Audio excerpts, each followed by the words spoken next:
Right, మనం breaking news చూస్తున్నాం. దేశ పురోగతికి పరిశ్రమలు ఎంత అవసరమో ప్రజల ఆరోగ్యం, పర్యావరణాన్ని కాపాడుకోవడం కూడా అంతే ముఖ్యమన్నారు డిప్యూటీ సీఎం పవన్ కళ్యాణ్. కొన్ని పరిశ్రమలు కేవలం లాభాల కోసమే చూస్తూ నిబంధనల్ని పక్కన పెట్టి జనావాసాల మధ్య కాలుష్యాన్ని వెదజల్లడం సరికాదన్నారు.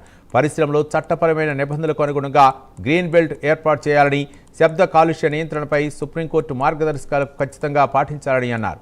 మతపరమైన సాంస్కృతిక కార్యక్రమాల పేరిట ఇతరుల ప్రశాంతతకు భంగం కలిగించే హక్కు ఎవరికీ లేదన్నారు.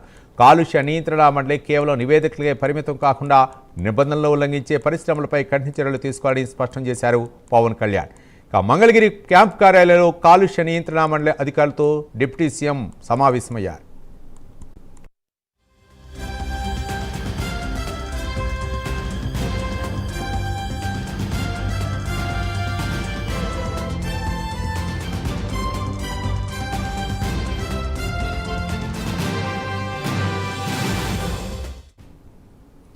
కాలుష్య నియంత్రణ మండలి తనిఖీ ప్రక్రియ ప్రజలకు అర్థం కాకుండా ఒక బ్రహ్మ పదార్థంలాగా మారిపోయిందన్నారు పవన్ కళ్యాణ్. దీంతో క్షేత్రస్థాయిలో కాలుష్య సమస్యలు పరిష్కారం కావటం లేదన్నారు.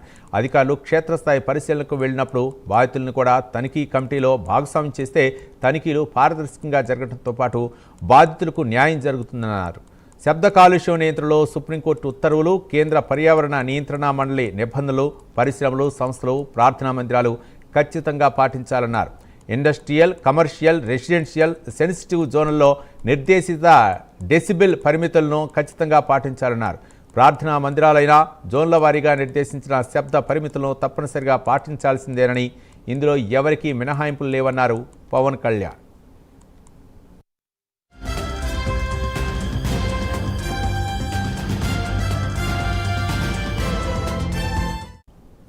నెల్లూరు జిల్లాలో కొన్ని పరిశ్రమలు వైట్ కేటగిరీ కింద రిజిస్టర్ అయ్యి నిబంధనలకు విరుద్ధంగా దుర్వాసన, కాలుష్యాన్ని వెదజల్లుతున్నాయని ఫిర్యాదులు వస్తున్నాయని పవన్ కళ్యాణ్ అన్నారు.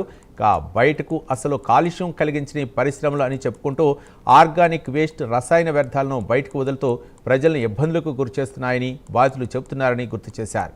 దీనిపై విచారణ జరిపి పరిశ్రమల నుంచి దుర్వాసన రాకుండా చర్యలు తీసుకోవాలన్నారు. అలాగే సాంకేతికతను వాడి దుర్వాసన తగ్గించే పద్ధతులను పాటించేలా చేయాలన్నారు.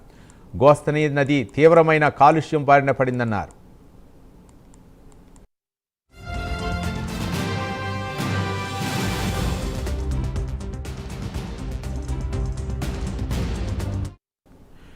గాలి నాణ్యతను మెరుగుపరచడానికి భారత ప్రభుత్వం అమలు చేస్తున్న ఒక ప్రతిష్టాత్మక కార్యక్రమం నేషనల్ క్లీన్ ఎయిర్ ప్రోగ్రాం అన్నారు పవన్ కళ్యాణ్.